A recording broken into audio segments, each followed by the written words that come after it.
The Lord is very clear that in the last days, you and I will see the setup for a one world system. We will see steps being taken, actions being put into place for a global governance. And over the weekend, the UN held the Summit of the Future. Delegates at this summit will essentially be pledging their allegiance to what they are calling the Pact for the Future. Now, this includes a global digital compact and a declaration on future generations. The pact covers a broad range of themes, including peace and security, remember that, sustainable development, climate change, digital cooperation, human rights, of course, gender, youth and future generations, and this is the interesting part, the transformation of global governance. Now, while I am so glad to hear about all the celebrities getting exposed for what they have done, that is a mere distraction in my opinion, because this is what we need to be paying attention to. This is going to usher in the Luciferian system. This will be the united global governance that will stand during the tribulation. Now, this is the actual pact. You can download it and read through it. I just skimmed it and there were already some red flags. So it says, we will take bold,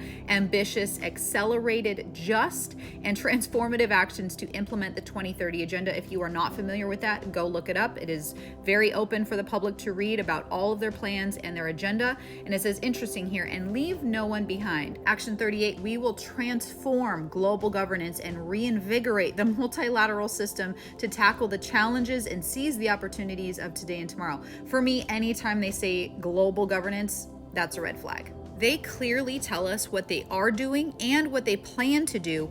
If you are paying attention, it says right here, we are at a time of profound global transformation. They want a global transformation of how this world operates. They want a one world system. They want global unity.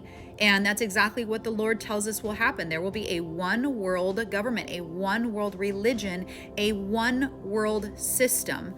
And we are seeing it in writing. We also know that it will be a cashless and digital system, because then they have full control and full power over what everybody does. And that's exactly what we see here. Again, we will implement the global digital compact. Now, what's even worse is the UN Summit of the Future was actually timed to coincide with the Clinton Global Initiative. While people are saying peace and safety, destruction will come on them suddenly as labor pains on a pregnant woman, and they will not escape. God tells us that in the last days, the men of this earth will come together in the name of unity and peace and togetherness, and they're going to put together a one world system, a one world government, a one world religion. Just like the Pope is doing, he is bringing all religions together in the name of peace and unity, guys. It doesn't matter. Don't pay attention to Jesus as being the only road to heaven. We're going to unite everybody, and everybody's religion leads to God, just like the UN is doing when they say peace and security.